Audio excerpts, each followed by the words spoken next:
तो दोस्तों, मेरा नाम गोविंद गौतम। आप सबका यूट्यूब चैनल मूल निवासी धम्म चेतना मंच में स्वागत है। मैं आज मूल निवासी धम्म चेतना मंच के जो संस्थापक हैं उनसे मिलाने जा रहा हूँ। ये लमसम 1975 से ये बौद्धिस्ट हैं।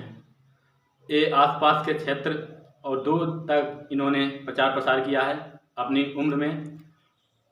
और आज ऐसे व्यक्ति से मिलवाना चाहूँगा। सर, पहले अपना नाम बताइएगा।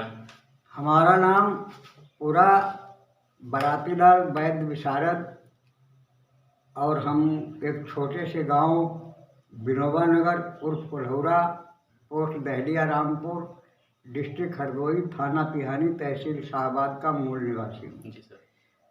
हमारा कार्य जो है सोते हुए समाज को जगाने का, जो पथ से विचलित हैं उनको सही दिशा निर्देश करने का, और साथ ही साथ जीविकोपार्जन के लिए कृषि कार्य भी और थोड़ी वैदिकी भी जानता हूँ।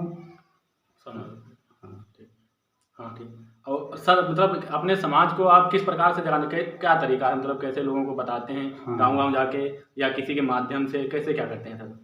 हाँ, ये बताने के लिए तो लोगों के भाषा शैली के आधार पर तमाम विकल्प होते हैं, अपना अपना ढंग होता है अपने भाइयों को समझाने के लिए, भाई बहनों को, और ख़ासकर जो है भावी पीढ़ियां हैं, नन्हे मुन्ने बच्चे हैं, युवा पीढ़ी है, और हमारी जो है छोटी मोटी जो भाषाएं हैं हिंदी अंग्रेजी, और उनमें जो है बच्चे नहीं उतना प्रेरित हो पाते हैं, तो भाषा शैली हिंदी का प्रयोग करते हुए अपने जवान लड़के और लड़कियों को, आजकल के युवा पीढ़ी जो है खासकर उनके विषय में मेरा दिशा निर्देशन बहुत गंभीरता से होता है।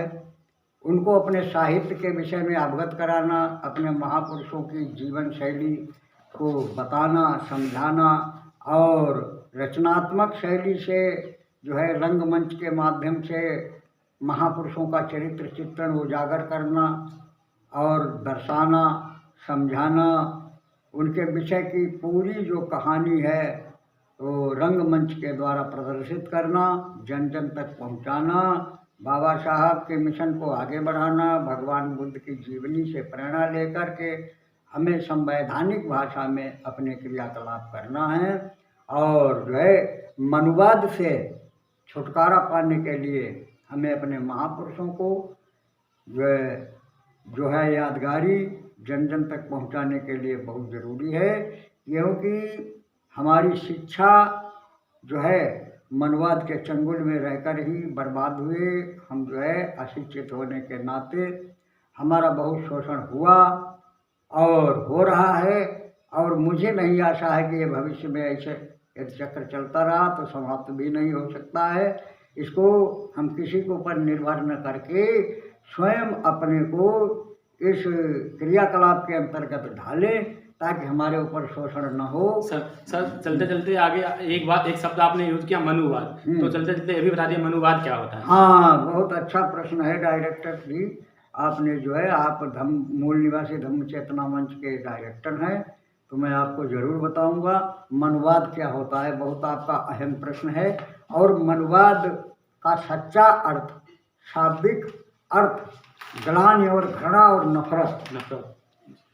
मनुवाद का सच्चा अर्थ मानवता से परे, जो मानवता को ना मानता हो, जिसके अंदर वैमनस्यता हो, घृणा हो, नफरत हो, असमानता हो, ऊंच नीच का व्यवहार हो, और इंसान को इंसान समझकर कुत्ते और बिल्ली जैसे बदतर जिंदगी जीने के लिए लाचार करे, अपने समान उसको समझे ना कोई उसका गौरव समझे, ना कोई महत्व, तो वो मनुवाद होता है। मनुवाद का अर्थ ये नहीं है कि हम किसी जात विशेष से मनुवाद का अर्थ लगाएं, ऐसा नहीं है। मनुवादी लोग हर जातीय में होते हैं, शेड्यूल कास्ट में भी हैं, अपर कास्ट में भी हैं, और बैकवर्ड में भी है। ऐसे मनुवादी होते हैं जिनके अंदर जात पात ऊंच नीच छुआछूत की भेदभावना होती है, अब आप कहेंगे कि मनवाद जो है अपने दलितों में कहाँ छुआछूत, लेकिन नहीं, मनवाद 3 प्रकार का होता है। जी सर बताएं। हाँ, पहला मनवाद मानसिक मनवाद, शारीरिक मनवाद और आर्थिक मनवाद। आर्थिक मनवाद वो है जो उन्नति के शिखर पर हमको पहुंचने से बाधक है, रोकता है। वो कैसे? वो शोषण द्वारा। मानसिक मनवाद है, हमें दिमागी गुलामी हमारे ऊपर थोप करके, वो मानसिक मनवाद है। और इस प्रकार से ये मनवाद, जातिवादी मनवाद, ऐसी भावनाएं लोग रखते हैं जो दुराव करते हैं, अपने समकक्ष न बैठना, न खाना पीना उठना बैठना। तो ये सब मनवाद है। यानी कहने का मतलब जो मानवीय मूल्य है, जो मानवीय जीवन है, जो एक मनुष्य स्वतंत्र जीवन जीना चाहता है, स्वच्छंद विचरण करता है, एक मानवता का पोषक है, और वो मानवता से अलग करे, मानवता की लड़ी को तोड़े, तो वही मनवाद है। और सर आपने अभी कहा था रंगमंच माध्यम से हम प्रचार प्रसार करते हैं। रंगमंच माध्यम से मतलब कि कैसे क्या करते हैं प्रचार प्रसार? हाँ, टीम है या आप कितने को लोग हैं? हाँ, हमारी टीम में लगभग 15 लोग हैं। जी सर। और 15 लोग वो ऐसे हैं, लड़के लड़कियां, जो लगभग ज़्यादातर लड़के ग्रेजुएट हैं, कुछ लड़के पोस्ट ग्रेजुएट हैं, साइंस के स्टूडेंट हैं, और हमारी टीम में इंजीनियर भी हैं जो पॉलिटेक्निक वगैरह वगैरह जो है कर चुके हैं। और वो मिशन से इतना भारी रुझान और लगाव रखते हैं ताकि वो बाबा साहब के कारवां को आगे बढ़ाने के लिए अपना जो है सर्वस्व निछावर किए हुए हैं। मानसिक, शारीरिक, आर्थिक सभी प्रकार का हमें सहयोग देते हैं। हम बड़ा संतुष्ट हैं, और उन्हीं की अनुकंपा से मैंने इस मूल निवासी धम्म चेतना का गठन किया है। इसको जो है इन लड़कों का रुझान देखते हुए ये हमारी धम्म प्रचार की एक गोष्ठी है, एक मंच है, और महापुरुषों का जीवन झांकी के द्वारा उजागर करते हैं, जो हम जन जन तक पहुंचाते हैं, जिससे जो है नई पीढ़ी और पुराने लोग भी इससे जो है अवगत होते हैं, तो पश्चाताप करते हैं कि हमारे पुरखों के साथ में कैसी घटना घटित हुई। ऐसा सबक लेते हैं ताकि भविष्य में ये घटनाएं न घटें। आपसे एक बात जानना चाहेंगे सर, आप अपने यहाँ क्षेत्र में सन 1975 से बुद्धिस्ट हैं, या आपके साथ में कुछ और भी लोग थे, आपके साथी थे? हाँ। आपको कैसे ज्ञान मिला, मतलब बुद्ध हाँ। को अपनाना हाँ, चाहिए, ये छुआछूत है, बहुत ये पाखंडवाद है, इससे किसे मुक्ति पाना चाहिए, हाँ, कैसे बुद्ध की शरण में गया? हाँ, बहुत अच्छा प्रश्न आपने किया डायरेक्टर जी। तो मैं बता रहा हूँ कि मैं जब कक्षा 8 का स्टूडेंट था, तो हमारा पढ़ता है, स्कूल पढ़ता था हमारा कॉलेज पिहानी, उसमें हामिद अली इंटर कॉलेज था, उसका मैं स्टूडेंट रहा सन 1975, 74, 72, 73 में, और 75 में हमने हाई स्कूल वहीं से किया। तो वहाँ पर मैं जब जाता था तो उसी स्कूल के जो है टीचर लोग, जो शिक्षक होते हैं, समाज को शिक्षा देते हैं, वही लोग हमसे नफरत और घृणा करते थे, और सरमुड़े चमार कहा करते थे, अपमानित किया करते थे। तो इससे जो है हम खिन्न होकर के हमने जो है पहली पुस्तक बाबा साहब का जीवन संघर्ष हमें पढ़ने को मिल गई, जो हमारे गुरु थे गणेश प्रसाद सत्यार्थी, अकोरा के रहने वाले थे, और प्राइमरी के प्रधानाध्यापक थे। वही हम सबके गुरु हैं। उनकी प्रेरणा से, उनकी अनुकंपा से आज हम यहाँ तक जो है प्रचार प्रसार में पहुँचे। दलित साहित्य पढ़ा, खूब पढ़ा, और जी नहीं भरा तो पढ़ते पढ़ते बहुत सी किताबों का संग्रह किया, और वही वेदना हमारे अंदर पैदा हुई। वही वेदना जो है जन जन तक पहुंचाने के लिए, क्योंकि अकेले तो नहीं सब कुछ किया जा सकता है, हमने अपनी एक टीम तैयार की ताकि हमारी कार्यशैली आगे बढ़े, और बच्चे इसमें रुझान ले रहे हैं, और हम बराबर जो है अपना कार्य कर रहे हैं। तो कहने का मतलब ये है, हमारे बहुत से साथी गुजर चुके हैं। हमारे सच्चे साथी एक थे, उनका नाम था सूबेदार मनोज, जो अमेरिका के रहने वाले थे। वो बहुत बड़े बुद्धिस्ट अम्बेडकरवादी थे। मास्टर प्रहलाद कुमार थे, और अन्य लोग, अयोध्या प्रसाद भी थे, माता दीन हंस थे, पुरुषोत्तम लाल थे। तमाम साथी, ये सब साथी हमारे गुजर चुके हैं। उनमें से मैं हूँ, अभी जीवित हूँ, और 4-6 और साथी थे जो अभी हैं, कुछ लोग विदा हो चुके हैं इस दुनिया से। तो इस तरीके से हम अपना सर आपने बताया टीम जो मूल निवासी धम्म चेतना मंच के नाम से आपने टीम बनाई है, जो इसका नाम रखा है मूल निवासी धम्म चेतना, बहुत अच्छा नाम है, लेकिन इसका अर्थ क्या होता है और इसके नाम कैसे सोचा, किससे विचार आया कि ये नाम रखना चाहिए? अरे वाह, बहुत अहम, बहुत डायरेक्टर, बहुत आपके पास दिमाग है, बड़ी तीव्र बुद्धि है, बड़ा बढ़िया प्रश्न आपका है।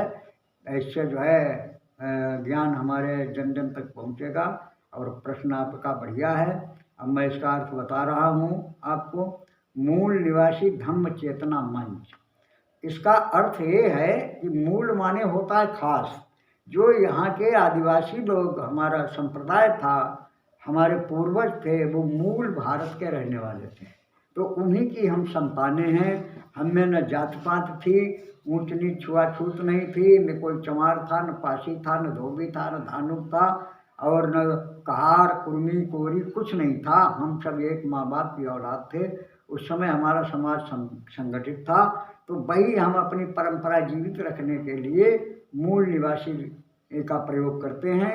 रही धम्म की बात, मूल निवासी शब्द का अर्थ आप जान गए होंगे, हमारे पूर्वजों से हमने लिया है। और धम्म होता है धर्म, यानी जो मानवता की राह पर चले, जिए और जीने दे, सच्चा सद्गुणी हो, सदाचारी हो, एक दूसरे से प्रेम मोहब्बत करता हो, और साथ साथ बैठकर खाना बैठना उठना, बातें साझी करना, भेदभाव न मानना, अपने विचारों को एक दूसरे में समाहित करना, विचार का आदान प्रदान करना, यही धर्म कहलाता है, यही धम्म कहलाता है। और तो हम भगवान बुद्ध की भाषा में इसको जोड़ा है चेतना मंच, और आगे है चेतना। चेतना का मतलब होता है जागृति, उसमें मतलब हो शक्ति पैदा करना, जागृति पैदा करना, उत्साह पैदा करना। तो इसका मतलब चेतना जो है हमारा हो गया, यानी जागृति पैदा करना। और मंच का मतलब होता है एक बहुत बड़ा विस्तार, या जिसके द्वारा जहाँ पर जो हम अपना स्थान चुनते हैं उसको मंच कहते हैं। मंच का मतलब ये नहीं है कि ऊंचा स्थान चुन लो, तखत डाल दो, या ऊंचा चबूतरा बना करके मंच हो, नहीं, मंच का ये अर्थ नहीं है। मंच का मतलब होता है एक दायरा है हमारा, बहुत बड़ा दायरा, तो उसको हम मंच कहते हैं। ये मतलब हमारा प्रचार का ये मंच। गौतम बुद्ध ने एक धम्म दिया था, बौद्ध धम्म, गौतम बुद्ध के नाम से जाने जाते हैं, लेकिन लोग अपने नाम के पीछे सरनेम जो लगाते हैं, गौतम लगाते हैं, लेकिन बौद्ध हैं, लेकिन गौतम क्यों लगाते हैं? हाँ, गौतम इसलिए लगाते हैं, जो गौ माने गया और तम माने अंधकार, जिसके अंदर से अंधकार दूर हो जाए, अज्ञानता रूपी अंधकार दूर हो जाए, वो गौतम कहने का अधिकारी है, गौतम लिखने का अधिकारी है। गौतम के शब्द को जरूर समझना चाहिए। और मैं तो ये कहता हूँ कि जो शब्द तुम्हें आता है, जिससे नाम रखते हो, नामकरण करते हो, उसका अर्थ जानना अति आवश्यक होता है। जब बहुजन समाज में इतने महापुरुष हुए हैं, तो सर आपको किस महापुरुष से सबसे ज़्यादा प्रेरणा मिली है? हमें सबसे ज़्यादा प्रेरणा मिली है सबसे पहले ज्योतिबा फूले से, क्योंकि प्रेरणा का जो है स्रोत है शिक्षा है, और इससे पहले हमें शिक्षा नहीं मिली थी, क्योंकि बाबा साहब अम्बेडकर ने भी ज्योतिबा फूले को अपना गुरु माना है, और उन्होंने जो है प्रथम शिक्षा हमें शुरुआत की है। हमारी माताओं बहनों को शिक्षित किया, खुद अपनी पत्नी को शिक्षित करके, और समाज में शिक्षा पैदा करने का अभियान चलाया। इतना अभियान चलाया कि दिन दिन उन्होंने भोजन नहीं किया, उनके ऊपर कीचड़ फेंका जाता था, तो साड़ी धोती बेचारी बदल लेती थी स्कूल में जा कर के, लेकिन शिक्षा से वो जो है मुंह नहीं मोड़ा। और उन्हीं की देन है जो आज हम लोग उच्च से उच्च डिग्रियां शिक्षा में प्राप्त कर रहे हैं। ये माता सावित्रीबाई और ज्योतिबा फूले की ही देन है, तो उन्हीं को मैं सबसे बड़ा श्रेय देना चाहता हूँ। जी चलिए सर, धन्यवाद, बहुत बढ़िया आपने जानकारी दी है। चलो मिलते हैं अगले नेक्स्ट वीडियो में। जय भीम, नमो बुद्धाय। जय भीम, नमो।